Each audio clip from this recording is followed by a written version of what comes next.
सबसे पहले आपको बताएं कि आईनी तरमीम पास कराने का मिशन राबते मुलाकातें और मुशावरत का अमल तेज हो गया।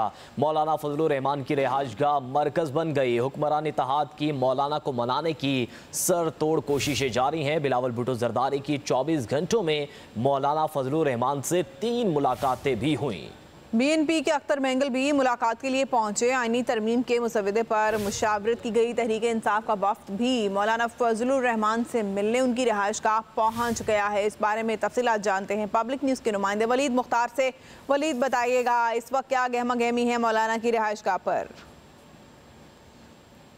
जी देखिए, मौलाना फजलुर रहमान का घर आज भी मदारुल महम बना है और सियासी जितने पंडित हैं उन सब की नज़रें मौलाना फजलुर रहमान के घर पर विराजमान हैं।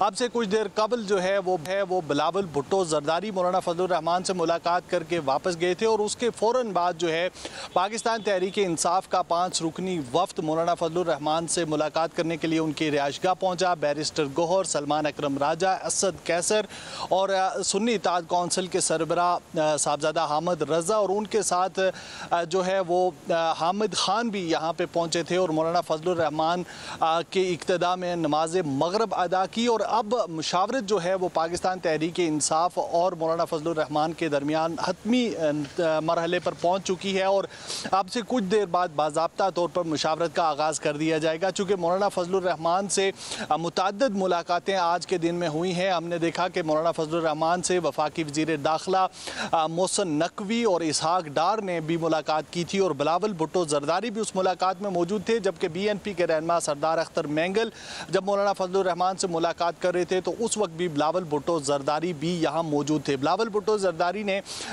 मीडिया से गुफ्तगू करते हुए उन्होंने कहा कि हम ये चाहते हैं और हमने मौलाना फजलुर रहमान को इस पर आमादा करने की कोशिश की है कि जो मसवदा बिलावल हाउस जरदारी में बिलावल हाउस कराची में जो है वो दोनों जमातों का जिस पर इतफाक़ हुआ था वो मौलाना फजलुर रहमान जो है वो पेश करें कौमी असम्बली में ताकि ये तासुर न जाए कि ये मुसवदा हुकूमत की जानिब से आ रहा है। बिलावल भुट्टो जरदारी ने कहा था कि हम कंसेंसस चाहते हैं ताकि ये तासुर जाए कि तमाम सियासी जमातें जो हैं खा उसका ताल्लुक हुकूमत से है या अपोजिशन से है वो आइन में तरमीम बहामी रजामंदी से और इत्तफाक़ राय से कर रही हैं। उसके बाद पाकिस्तान तहरीक इंसाफ का वफ्द यहाँ पर पहुँचा है। चूँकि गुज़िश्ता रात जो है ये तय हुआ था जमीयत उलमा इस्लाम और पाकिस्तान तहरीक इंसाफ के दरमियान के बानी PTI से जो है वो मुशावरत की जाएगी आईनी तरमीम के हवाले से और फिर उनका जो वलीद हमारे साथ ही रहेगा। नासिर भट्ट ने भी हमें ज्वाइन किया है। नासिर, बताइएगा कि सेनेट का इजलास भी मुलतवी किया गया और ताख़ीर का शिकार हुआ। कौमी असम्बली का भी इजलास ताख़ीर का शिकार है। कितनी दफ़ा इन इजलास का वक्त तब्दील हुए और कब तक मुतवक्किल है ये इजलास?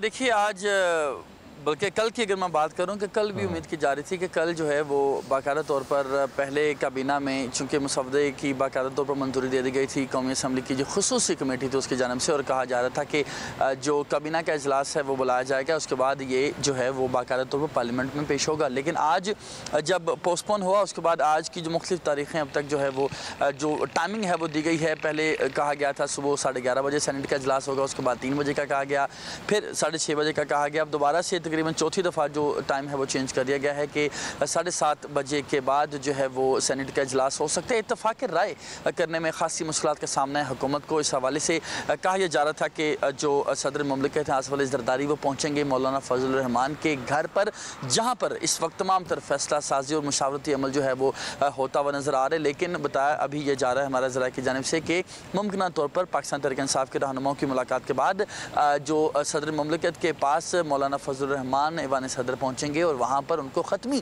जो फैसला होगा उस हवाले से आगाह किया जाएगा। कोशिश ये की जा रही है कि किसी तरीके से जो आइनी तरीक़ाकार है उसके तहत जो तमाम तर लोग हैं, जो तमाम तर अपोजिशन के लोग हैं, उनको जो है इसमें शामिल करके इत्तफाक़ राय करते हुए जो आइन साजी है की जा सके। लेकिन बज़ाहिर ऐसा होता हुआ नज़र नहीं आ रहा है, जिसके बाद हम देख रहे हैं कि तलाल चौधरी जो कि हुकूमती अहम शख्सियत है, उनकी जानिब से कहा गया है कि कल का जो सूरज होगा वो आइन साजी के बाद ही निकलेगा और इस हवाले से आइनी या गैर आइनी तरीके से बाकायदा तौर पर इस हवाले से जो आइन साजी है वो मुकम्मल कर ली जाएगी और जो तरमीम है वो बाकायदा तौर पर मंजूर करवा ली जाएंगी। तो बाहर ये दिखाई दे रहा है कि आज रात गए जो इजलास होंगे पार्लियामेंट के उसमें और जो हुकूमती ठीक है नासिर, साथ ही रहिएगा। वलीद मौजूद है हमारे साथ। वलीद बताइएगा, इतलात के मुताबिक तहरीक इंसाफ का वफ्द भी पहुंचा है मौलाना से मुलाकात करने के लिए, कौन कौन शामिल है वफ्द में?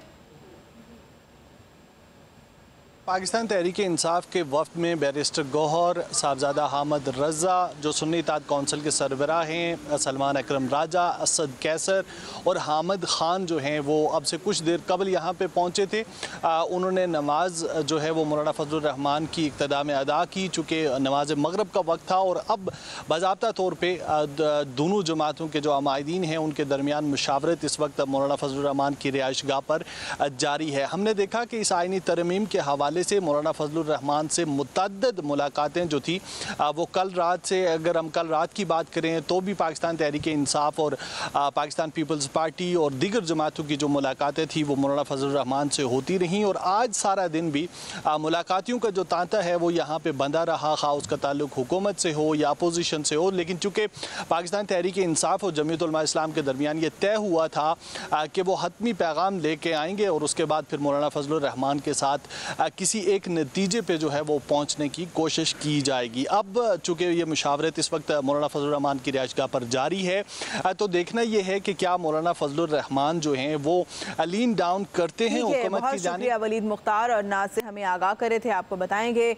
जमीयत उलमा इस्लाम के सरबराह मौलाना फजलुर रहमान की रिहाइशगाह इस वक्त एक सियासी गहमा गहमी का मरकज़ बन चुकी है और तहरीक इंसाफ का वफ्द कुछ लम्हे पहले पहुंचा है। उससे पहले दीगर सियासी जमातों के सरबराहान भी मौलाना की रिहाइशगाह पर गुफ्तगू में शामिल रहे हैं।